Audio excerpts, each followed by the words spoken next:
Tonight, allegations of racist taunting at a girls' youth softball game in Brenham. Parents say players on an opposing team targeted their 13-year-old biracial daughter by making monkey noises during the game.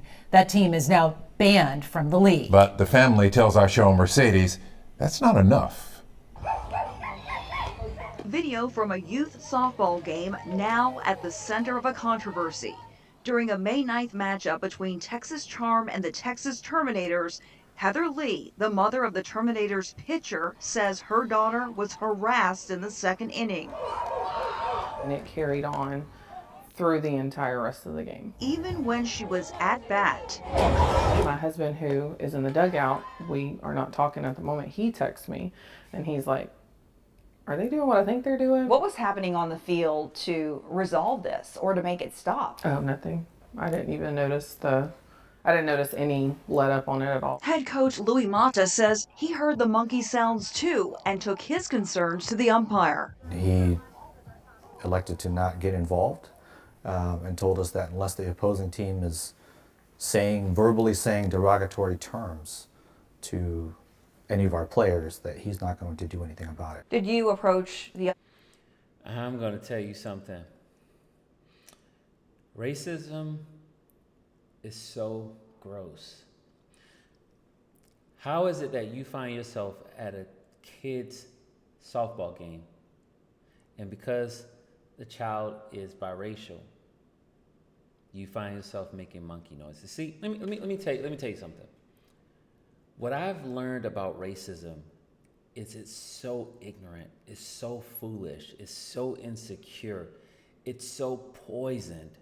Like the people who exhibit racism, they're so poisoned, they're so insecure, they're so gross, they're so unhappy, they're so evil that it doesn't matter, what God says. It doesn't matter that we're all made in the image of God. It doesn't matter that we have the same dignity, the same level of intellect. None of that matters. It's a narrative, it's a framework that's from the devil himself, and people embrace it because they want to. They've chosen not to repent. They've chosen to flush out this wickedness. They've chosen to grab hold of these narratives, these stereotypes, and just this foolishness, like the idea that, it's really just derogatory, but trying to connect, black people to monkeys, it's just so foolish. But it's done to try to rage bait, to bring people to a point of rage. Once I realized that it's like a deep, for one, it's deep wickedness in that person's heart and a lot of unhappiness, I don't turn a blind eye to it, but you have to pick and choose your battles of what you want to engage with and speak to and what's not worth your time. And I'm telling you, a lot of it is like an immature, ignorant child in elementary school that's begging for attention, that's completely unhappy and miserable, and is seeking for company. And the fact that you see this happening by adults to children tells you everything you need to know about racism, and when people flesh it out, what it really is. It's just evil.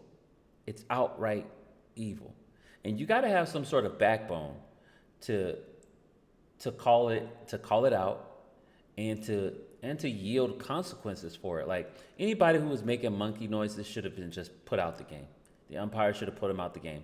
And let's say, oh, well, he doesn't have that power. Well, you tell the team that's doing it, not the team, but the team that they're rooting for, you tell them, hey, if you can't get these people to stop, we're going to go ahead and,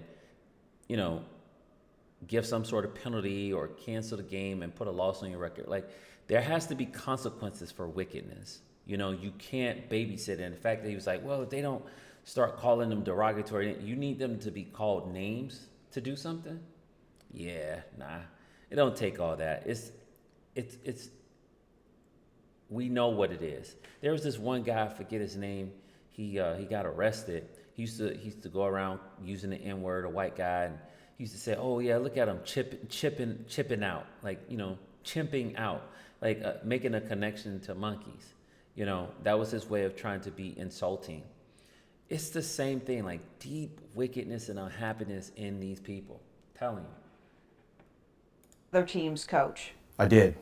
And what was that conversation? He denied the meaning behind the monkey noises. Heather says she could even hear it during post-game handshakes. After the game, Heather talked with her daughter. You know, I just told her that it's very serious, that people do these things, because not only does it start here, potentially, it could be something that leads to harming you, and you have to recognize it.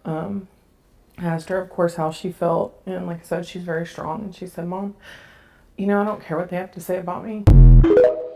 Yeah, man, it's unfortunate, man. Like, to do this to a kid, it's just so gross, man. And it's like the very people who are trying to say, oh, they're superior, this and this and that. This is the behavior of the superior people. It's foolishness. No one is superior. Let's just get that clear, you know. But, you know, you got to call it out. You got to call it out. You got to take a stand against it.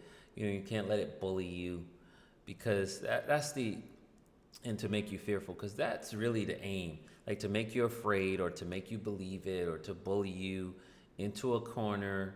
And at the end of the day, that's just not what is going to happen. You know, people should push back against it. It's gross.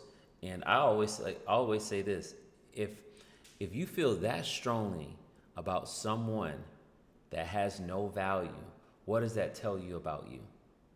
You know, if you believe that black people are monkeys, but you are concerned, that deeply concerned about what they say, what they do, how they look, what does that tell you about you?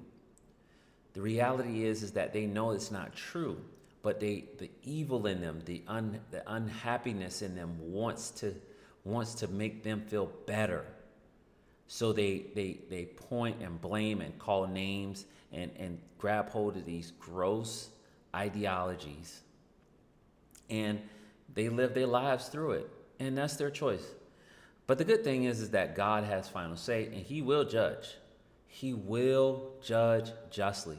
Racism is not just like a preference. It's a sin, and it's evil.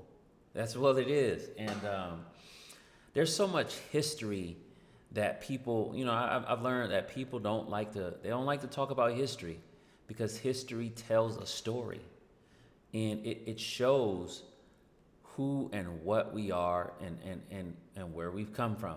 And when it comes to race, we already know what it is. We already know what the history of America is, and how race was a social construct and used to divide, to create a narrative around black people, and used essentially to hold power and to hold people down and to oppress. So it's a lot.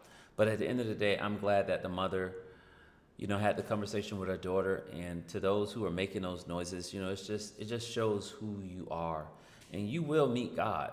You know, unless you repent, you will meet God on those terms, and he will judge you accordingly, and rightfully so. Y'all let me know what y'all think in the comment section. Don't forget to connect with the brand online, www.there'shopebrand.com. If you haven't subscribed to the channel, subscribe, and I'll catch y'all in the next video.